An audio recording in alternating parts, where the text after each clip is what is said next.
So, Kamen Rider Geats Episode 8. Keiwa, Kamen Rider Tycoon, is now no longer in the Grand Desire Prix, being eliminated due to his injuries he sustained from the previous episode and this one.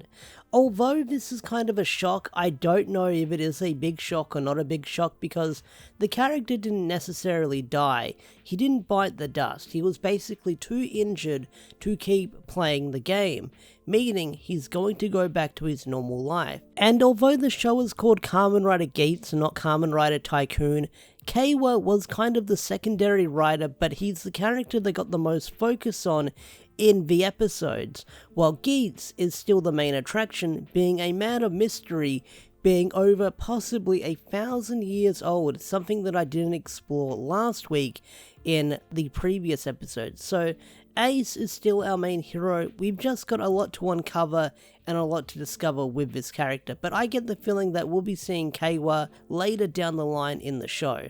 Now, this episode also did reveal what happened to Keiwa and his sister's parents, where we find out that when Sarah touched the little icon buckle, she got her memories back from what seemed to be a long time ago, and we find out that their parents were killed by the Yamato during one of the games.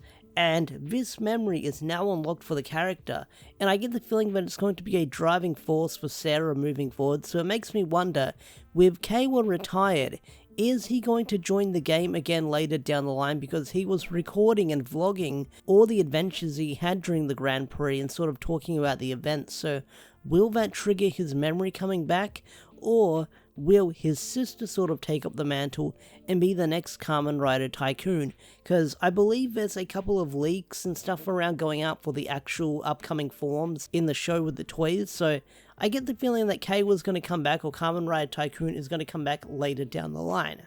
Now, this episode we also got to see Tycoon getting the ninja form, and I gotta say, it was a really cool scene when he got the ninja powers or got the ninja belt buckle, because when Geats went to use it, it didn't work with Geats and somehow resonated with Tycoon, and Tycoon got the power up somehow. And what we got was a really cool fight scene of Tycoon taking on the boss and sort of running up the boss like it's something like out of Shadow of the Colossus, where he's just running up the arms, running through the body, cutting through the little spikes, which was really freaking cool.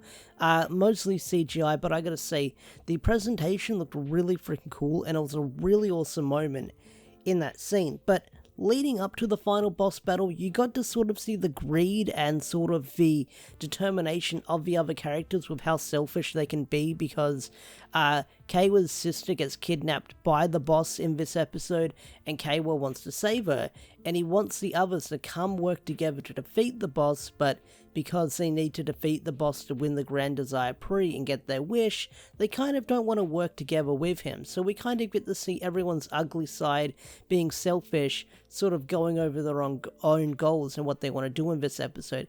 Especially for a character like Nago, where she didn't want to help at all and just flash back to her own wish where she wants to find true love. So again, this brought out the ugly side to a lot of characters where their ambition is sort of taking over their desire to win. But there was also another really cool scene we got to see where we got to see the rivalry of Buffer and Geats sort of not expanded on. We get to see him sort of go at it again, and it was a really cool fight scene where sort of Geats sort of one-shotted or one-sided Buffer in the ninja form, but it was a really cool fight scene with the chainsaw being used, and sort of you have this one scene of a screenshot of sort of Buffer sort of pinning Geats against the car, and you've got the giant chainsaw up on his face. That was really so yeah, the episode ends with only 3 riders remaining, and those 3 riders are an interesting pick. You've got Geats, of course, he's the poster child of the series, and the show is named after him, so of course he's going to be the last one standing.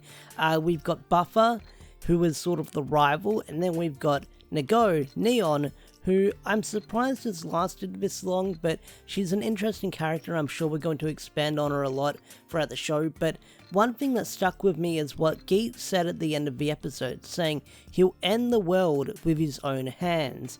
And like what we found out last week, we find out that Geats might be over 1,000 years old, meaning he's seen a lot of shit throughout the world from all these terrible events, and now he's participating in a game and he's sort of trying to escape it, or he keeps playing it. We don't know, but hearing that he says, "I'll end the world with my own hands," either that's a weird translation or something that really angsty that he's saying, that he just wants to end the world so these games can stop. And Ace's motivation is still kind of a mystery because he's still shrouded in mystery with everything going on. But like I mentioned earlier, this kick the can storyline is far from over, and it's probably going to wrap up next week. I think it is going to wrap up next week with the episode title.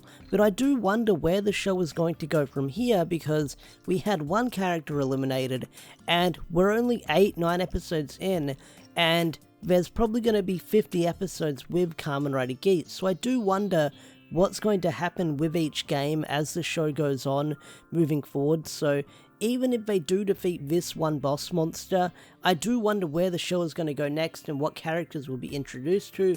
Will we see old characters again? Will we see new characters who will get the same power-ups and stuff like that? Or same rider forms and stuff like that? It's hard to say, and that's what I love about Geats, because shit is crazy and anything can happen with this show. And that's what's got me hooked, and I love talking about it. So I think that's going to bring my review of Kamen Rider Geats episode 8 to a close. What did you guys think of this episode? Tell me in the comments section down below. I'd love to hear your thoughts and opinions. With that said, I'm going to bring this video to a close. If you enjoyed this video, hit that like button, subscribe to the channel if you're new, and I will see you guys later. Peace out, take care, bye.